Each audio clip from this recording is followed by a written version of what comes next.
Hello listeners, and welcome to the Montel Weekly Podcast, where we bring you the latest news, issues and changes happening in the energy sector. We have covered the economic and market implications of the energy crisis extensively over the past 2 years. We've talked about the impact of blockages to Russia's pipeline and how the escalating conflicts in the Ukraine and the Middle East are affecting supply, demand and prices. We have discussed the issue of security, particularly in the New World Order, as events in the Middle East and in the Ukraine, coupled with the challenges that the electrification of Europe poses, has put the energy sector firmly on NATO's radar. Eurasia recently released a new report that puts the issues of energy storage and grid connectivity into a new and arguably more pressing context, given the international security risks that Europe's decarbonisation plans raise. I'm going to be joined by two of the report's contributors, but first I'm joined by our Deputy Editor-in-Chief, Laurie Walker. A warm welcome to you, Laurie. How are you doing? Hello, Richard. Yes, all good. Excellent. I thought, we'd start off by talking about what are the current trends in energy security based on our news coverage? In terms of our news coverage, we're certainly covering the sort of news and possible scenarios that perhaps 5 years ago would have seemed quite outlandish. Whereas in the past we perhaps reported more on operational threats to supply, outages. These seem to be the biggest concerns that we're looking at. We're now obviously looking at a lot more malicious threats, geopolitical threats, and obviously actual attacks at times. So it's a different sort of focus that we had since the war, certainly since the war began in Ukraine. In terms of the threats, we're looking at, I suppose, physical threats, so maybe attacks on pipelines, on plants, very obviously linked to explosions or something of this sort, and then obviously in Ukraine, linked to the conflict. In terms of political threats, we're covering sort of tit-for-tat sanctions, restrictions on supply, how people respond to sanctions. So, for example, with the gas, we've seen a big drop in supply from Russia, which prior to the war was fairly constant and something which we did not really consider was going to be an issue. Then also we're, I suppose, looking at more covert threats such as cyber attacks on infrastructure, maybe hacking, and these are all things which I think our readers are interested to sort of keep on top of. So we're doing our best to do so too. But you say they've become more malicious. What do you mean by that, Laurie? Well, in terms of intentional disruptions to supply, perhaps is a better way of saying it, or intentional damage. So, as I mentioned in the past, maybe you would have an issue. There'd be a plant would go offline. There'd be a fire, perhaps in a worst case scenario, but they would generally be down to accidents, down to an issue with maintenance, something of this sort. Whereas now we have to bear in mind that there are people who wish Europe's energy infrastructure ill, perhaps, also, and we have to be on our guard a lot more than we did, perhaps, in the past. And a lot of this is now happening in cyberspace as well, or on sort of hacking from sort of rogue stations or rogue organisations. Yeah, for sure. We've spoken. I suppose Ukraine is sadly a sort of a guinea pig in a way for what we're seeing in terms of some of these developments. So, we've spoken with cybersecurity firms in Ukraine who spoke of literally millions of attacks on infrastructure since the war began, which they've generally managed to fend off. But yes, there's the scope for taking hold of infrastructure remotely, causing problems, whether it be through plant operations, through battery storage, or whatever. So, it's a bit of a new world in that way, and it's stuff which perhaps we would have looked at and we talked about in the past, but it's now a lot more real, and requiring a lot more thought and investigation. Laurie, thanks ever so much. I'll let you get back to covering the news and making sure we're putting out the interesting and relevant stories at this time. But thank you very much. Thank you, Richard. Now, I'd like to delve a little bit deeper into some of the issues that Laurie raised, and I'm pleased to be joined by two of the authors of the report I mentioned. So, former Deputy Energy Minister in the Norwegian Ministry of Petroleum and Energy, Amund, and Eurasia's Group Head for Energy, Climate and Natural Resources, Henning Gloystein. Henning, a warm welcome back to you, and Amund, a welcome to the pod. Thank you. Thank you. And if I can start with you and ask really, so why are NATO interested in the energy market now? Well, I think that dovetails quite nicely with what the discussion we just heard. I think the energy sector is quite squarely now in the theater of conflict, be it with the Russia-Ukraine conflict, but also other players around sort of are signaling, or there's more intelligence activity, and the threat of both physical and cyber attacks to energy has increased over the last couple of years, but especially following the war and following the Nord Stream situation. I think the realization of policymakers all over Europe particularly, but the world in general, is that energy is now fully back, I would say, in the sort of more kinetic piece of geopolitics, thinking on the policy side. And the Norwegian government and the European governments have really been working to get energy security back in the spotlight of policymaking over time. And naturally, NATO also takes an interest in this. We talk about it in the piece as well, as when governments and communities move from one energy carrier to the other, energy security changes its composition. And the energy security discussion we had primarily during the last 2 to 3 years have been tied to fossil energy, to natural gas deliveries to Europe, to sort of the physical integrity of the export system.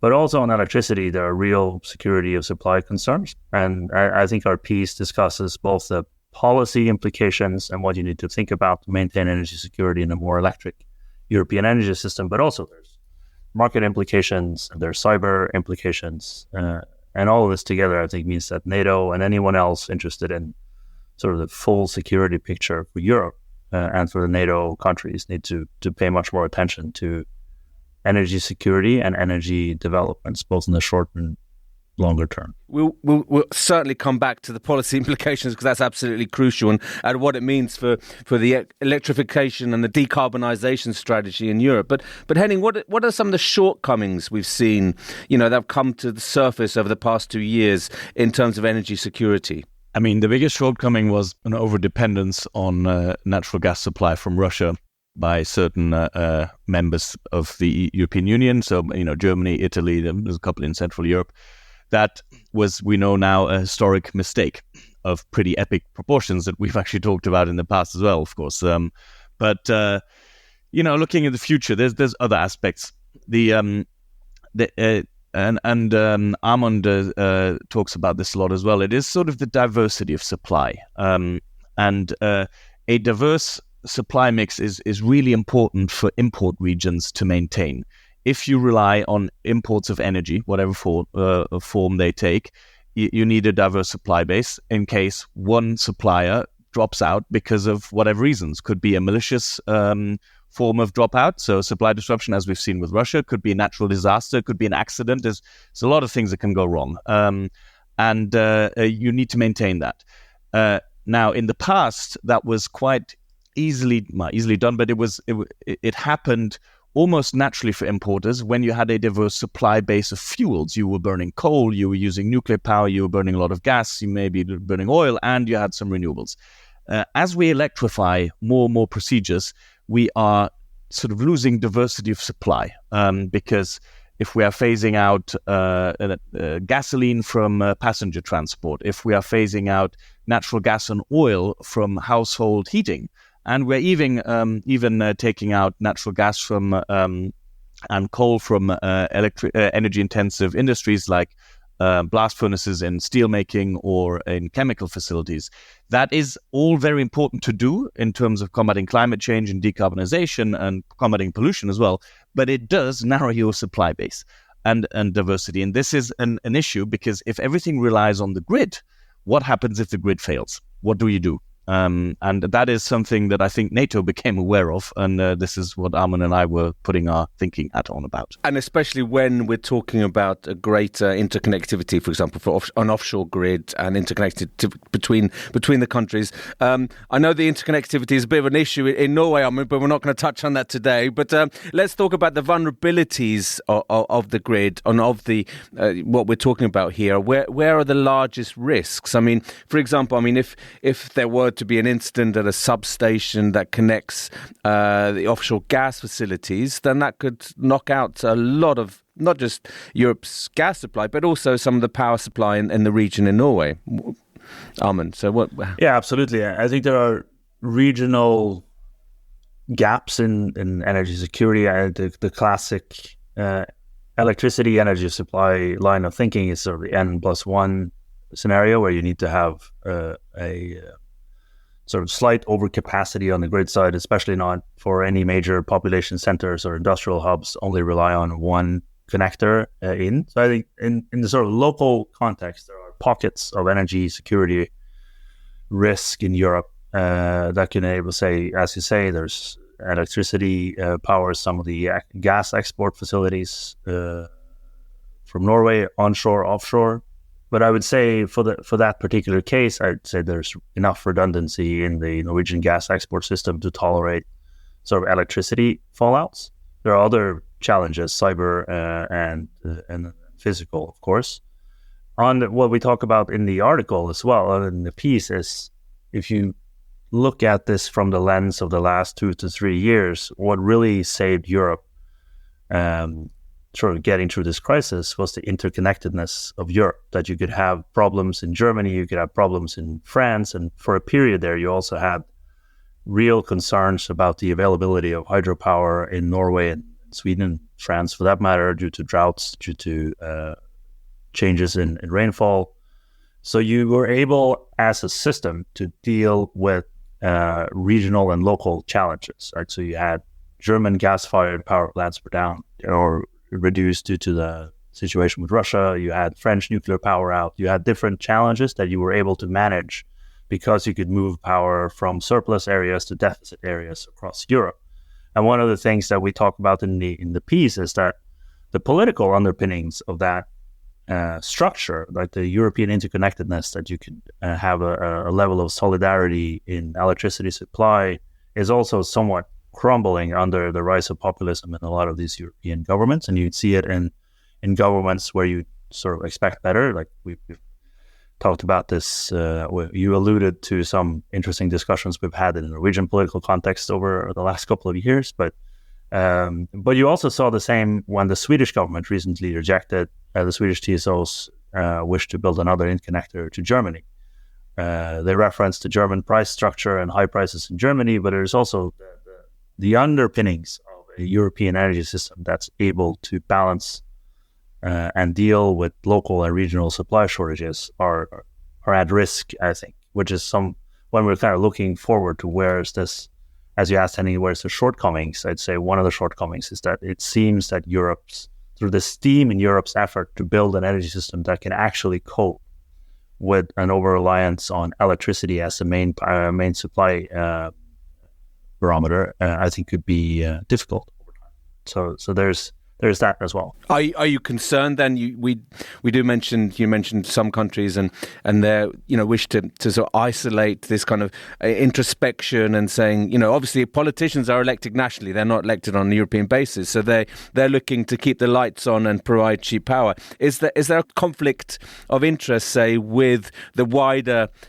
pan-European security? I wouldn't say there's a real conflict of interest to the extent that I truly believe that having a European energy system that's resilient enough to deal with local problems in electricity production or energy production is clearly an upside for any European voters. I think if you kind of play through the movie of the last 2 to 3 years without that availability of cross-border electricity supply, I think you'd be looking at a very different political environment, both in Germany and France, and with the somewhat dire outlooks for European policymaking as a whole. So I don't really accept that there's a real conflict of interest. I do think if you're very short-term oriented in your way of understanding the trajectory of European energy politics. I think you can say that if you're very isolationist, or if you want to keep your energy to artificially decrease your prices, I think that there's a potential for a short-term conflict of interest. I do think that that's a microcosm, or like the populists who now say that the renewable energy enthusiasts have under-emphasized security of supply. I think they make kind of the same mistake, because if you try to price local energy without pricing in the cost of having a secure and resilient system, you're kind of fooling yourself, right? So the price of electricity in a given European country has to include at least a conception of the cost involved in making sure that you can turn on the lights no matter what, even if there is a war somewhere in Europe, or there's nuclear problems in France, or there's some other problem. And these markets, and the electrification, the process that entails more flexibility, more storage, both demand and supply side additions here. Henning, what does this apply? What does this mean from a security point of view? A bit like Amund, I'm a great supporter of expanding the grid and expanding domestic clean power capacity to achieve affordable, clean and safe supply. It is a tested way. Amund already mentioned Europe avoided outages in the last couple of years because of this. China's well advanced in this same project to create this like continental power grid that benefits from surpluses of like hydropower in the north, in the Nordics, in the Alps, solar power in the Mediterranean, and wind power in the North Sea and Baltic Sea in future, that sort of stuff. It works brilliantly, but it does require this cooperation politically, and nationalistic politics stands in that way. It also requires a lot of money.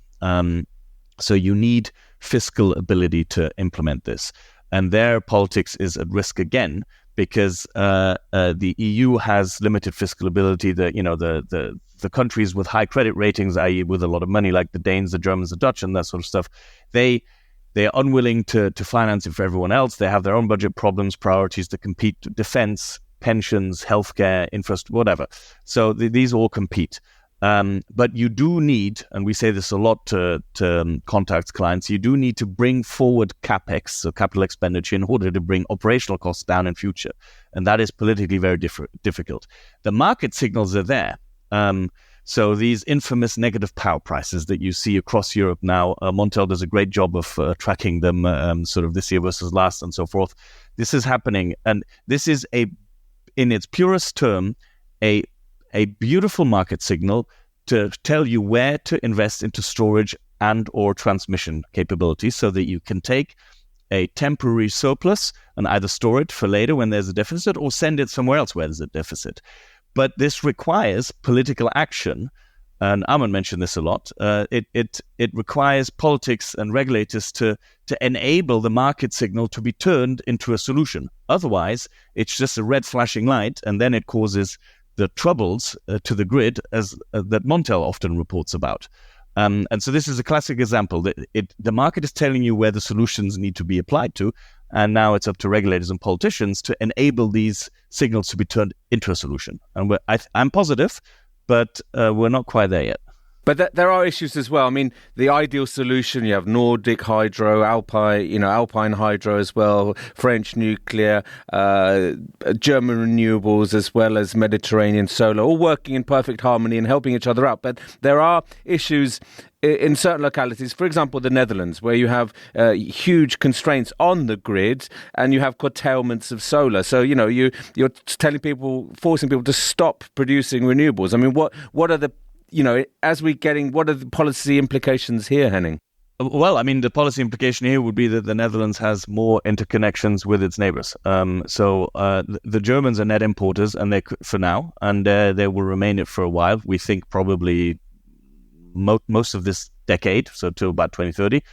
And that means they will import electricity. And if they could get that into Germany, that would be good. But there's a policy problem here as well. For the same reason that Amund earlier said that Sweden had declined to build another power connector to Germany, the Dutch might be a little bit reluctant because there's political issues. The Dutch power grid operator Ternau owns the northern German power grid as well. And that is a problem because Germany only has one price zone.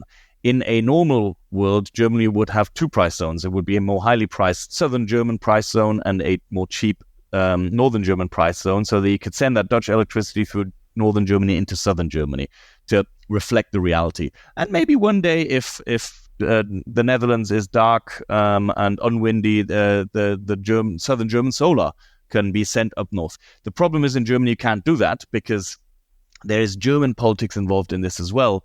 The southern Germans, which are richer than the northern Germans, they don't want a higher electricity price, and they are blocking this in federal political levels. It's a bit like a mini EU. Germany, the southern German richer states co-finance the northern and eastern German states, and they kind of say that if our power bill goes up because of two different price zones, we will stop financing you. So this was not going to happen. And so, again, politics is preventing what should be happening, which is more Dutch solar and wind electricity be sent where it's needed. It's a beautiful example. That's why their power prices go crazy negative all the time. And sometimes, like you say, Richard, there's some curtailments. Yep. I mean, I think that's kind of what I was alluding to in terms of when national politics trumps the greater EU good, if you like, which is obviously a huge challenge for this. But let's get back to your report, Amund, and the policy implications here. What are you recommending? I mean, we're talking less about, we're talking about security here and the risk posed to the greater electrification of Europe's energy system. So what are you saying to policymakers? What should they do?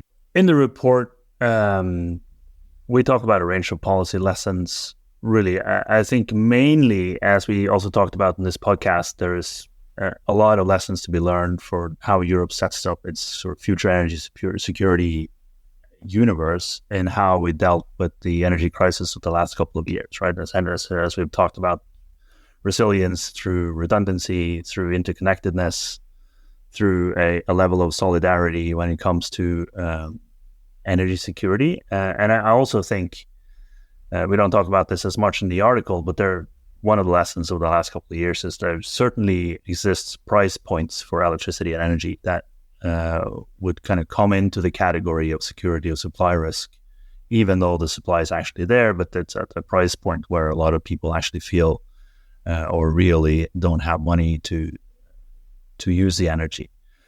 More sort of to the physical or kinetic piece of energy security, European regulators, European TSOs and energy companies now have extensive experience with sort of continuously rebuilding and reinforcing an electricity system under attack in Ukraine. And I think, and we recommend in the piece that the European policymakers at the Nato level and security apparatus also look at what are the components and pieces that need to be stockpiled in European countries to maintain energy security even during kinetic attacks, cyber attacks, different types of malicious outages in the energy system. And in the energy security setup that we've sort of been used to working with, both on the sort of analytical side and on the policy side, is based on basically stockpiling thermal resources. So either natural gas storage availability, fuel storage, crude storage, SPR systems, where you have the resource to be able to either, as you did, as the IEA countries did during the sort of the beginning, when everyone thought this was going to be a massive oil shock, when Russian oil withdrew, or at least temporarily was seen to be withdrawn from the market, where you were able to either flood the market to keep the prices down or to maintain security in an outage situation. I think one of the most important discussions for European policymakers to have on the energy security space going forward is how do you do that when much more of your system is electric, where you'd have local outages, where you'd have problems with grids, with connectors, with transistors, with any sort of piece of the energy system that you need to stockpile and work with in other ways, and batteries, local battery production. A lot of these things kind of come into play. That's sort of, for now, it's been sort of on the outside because the electricity system has been much more of a local issue when it's now much more of a European issue, when we've sort of realized and learned over the last couple of years how important the interconnectedness of Europe is to the short to medium term energy security. And that's going to just become more important as the energy transition carries on. While you'd maintain a level of energy security in supply diversification on the production of electricity, the electricity in its system in itself needs a more pan-European approach to energy security, both on the physical, kinetical side, but also on cybersecurity, stockpiles, what have you. None of this, Henning, is cheap. I mean, who pays for this and how? I mean, the Draghi report from a few weeks ago also highlighted the issue of competitiveness in Europe. I mean, and there were some eye-watering numbers in there in terms of what that would cost for cleaning up Europe's energy system in the most effective and competitive manner. I mean, so how do you pay for this?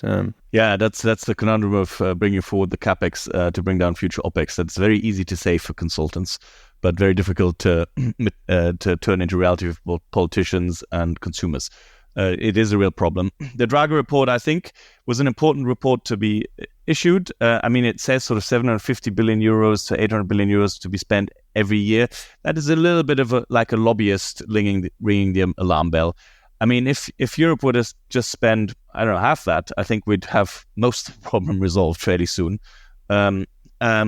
So I think the tools are there. So, for instance, what you can do is you send in investments signals or incentives. So you can already see in Germany earlier this year, the entire clean energy subsidies and incentive system was changed away from feed-in tariffs for renewables, because the renewables are pretty competitive now anyway, which are long-term, a tool over like 20 years, guaranteed spending and support, towards more short-term investment incentives, like invest now into capacity and we'll give you part of the money, and towards subsidizing decarbonisation of heavy industry rather than renewable electricity. That kind of saves money because it's not a 20-year commitment and more of a short-term investment incentive, and it should reap results. So that's a real example. You can also in the efficiency space do so much more.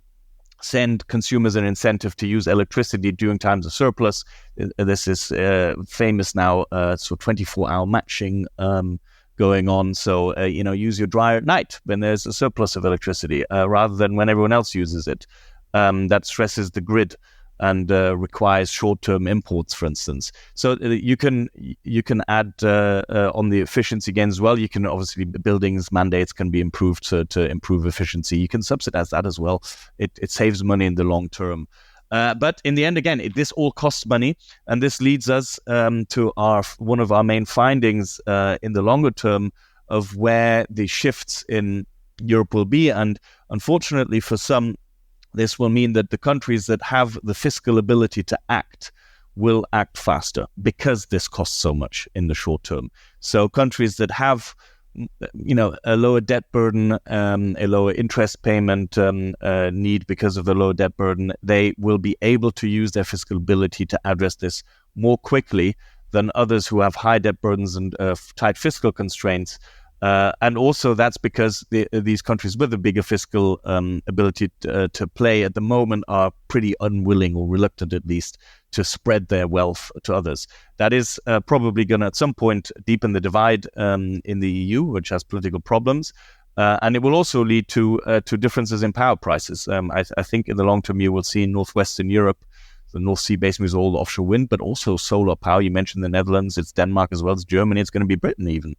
I think you will see low power prices towards the end of this decade there versus what they are now, and even what the forward curve implies at the moment. I think that's also come from this week's IEA report as well. I was thinking along the same lines there. Amund, what's your view here? Well, I fully agree with the view that Henning has, and we do spend a lot of time talking with clients and contacts on what are sort of the business and regulatory implications of that scenario that he laid out. So you get somewhat of a fracturing of European energy systems, where you have pockets of low prices, pockets of high prices, pockets of available electricity, and pockets where you don't have it. Or I would sort of add to what he said about sort of capex being needed, and you need to put money into this, and that's going to favor a lot of the sort of more resilient European nations. I think it's also important to stress that the price signals here they're kind of beeping at full volume. Right. So there's a lot of low prices, even negative prices in parts of Europe. That's a clear signal to invest both in battery storage, new industrial production, any type of demand, and interconnectors. And you have regions where the power prices are sending the opposite signal, where you have to build new production assets or interconnectedness or local connectors. And I think it's important to keep in mind that while a lot of this requires capex, a lot of it's also actually profitable, right? So yes, there's a capex, but project by project, you could get financing, not necessarily from governments, for other people, especially on the production side. So one of the most important things for this market and the price signals to actually find someone on the receiving end is for the permitting structure in Europe to change, right? And we've talked about this quite a lot, that if you have a price signal that's beeping and it's going to take you 12 years to resolve it, then that's just going to be annoying for everyone for 12 years, and then you'll solve someone's problem that they had 12 years ago or that potentially have been shifted around due to other changes, either geopolitical, regional, or regulatory. So I think, as Draghi reports, also has like an undertone of emphasis on is one of the most important things European governments can do to make this work is actually to allow people to invest in the pieces of this that is profitable, and then enable them to focus their fiscal and political attention on the things where government support is actually needed. But a lot of this can be solved by just getting out of the way. Absolutely. I mean, we're back to the permitting issue here, and the NIMBY issue to an extent. But Germany, for example, has very ambitious plans to expand its grid, but it only manages to do between 50 and 70 kilometers a year, Henning. So I think that's kind of an example of the challenges ahead here, isn't it? Bit by bit, 50 to 70 kilometers a year. For you. That's very unfortunate, because Hamburg to Munich is about 950 kilometers. So way to go. But so we're talking the 12 years here that Amund mentioned. Yeah. Exactly. By the time I retire, it's lovely. But so there's a bit of a difference within Germany and actually across Europe here. Germany is better at building interconnectors with neighbors than it is to build interconnectors, as in power lines, within Germany. Now, I know Sir Amund mentioned earlier that the second Swedish link to Germany was cancelled, but the UK to Germany is building an interconnector that's going to go ahead. There's another one between Germany and Poland, I think, that's probably going to go ahead. So that's actually going ahead. That is reflective of Germany's position in Europe. If you look at a map, it's got 9 land borders. So that's where they're more active. And interestingly, they find that easier than to build them within Germany, which tells you a lot about German politics, by the way, that it's easier to build one with your neighbor than to put it in internally. But it's a good example. I mean, 50 kilometers per year, that's awful. It's also reflected, by the way, in some funny statistics within Germany, which I think is very reflective of the real life impact that this has. We know this from German authorities, if you want to build a manufacturing facility or data center, for instance, that requires more than 200 megawatt of power capacity, basically south of Frankfurt, if it's southern Germany, you have a waiting time of between 8 and 12 years at the moment because of this. Because that power line is not going to be there before then, the 50 kilometers per year. And if you build it north of Frankfurt, in terms of energy capacity, you pretty much get approval immediately. And that is telling you exactly how southern Germany will struggle to attract manufacturing investment and data investment, AI investment. There's just not enough power. A very good example, Henning. But if I can just round off, Amund, by asking you about, we're here about NATO and energy security. How do you see NATO's role changing in this field, in this sector, over the coming years? Are they becoming more and more interested and more involved? I think as a general trend, we're kind of back in a scenario or a situation where the emphasis on national security, common security kind of bleeds into more and more areas as a consequence of advances in cyber and advances in sort of hybrid warfare and sort of in general expansion of the conflict theater between sort of NATO and its adversaries. I think you'll see a NATO that's at least more interested in providing its view across a larger range of issues. I think in terms of energy security, that's been mainly dealt with on the civilian side or sort of partly civilian and national preparedness and readiness side for, especially in Europe over time. I think you'll see the national defense, NATO type of infrastructure paying more attention. I'm not entirely sure that there's a vast sort of space of maneuverability for NATO to be an active player, but I do think it's going to be important for NATO to keep to stay on top of these issues and to see how the sort of changing nature of the energy makeup is changing Europe's approach to national security. And I think this sort of energy conflict over the last couple of years and the sort of the willing and intentional use of energy as a weapon in the sort of overarching conflict between Russia and NATO has certainly put energy back on the map as a key piece in a geopolitical and security play.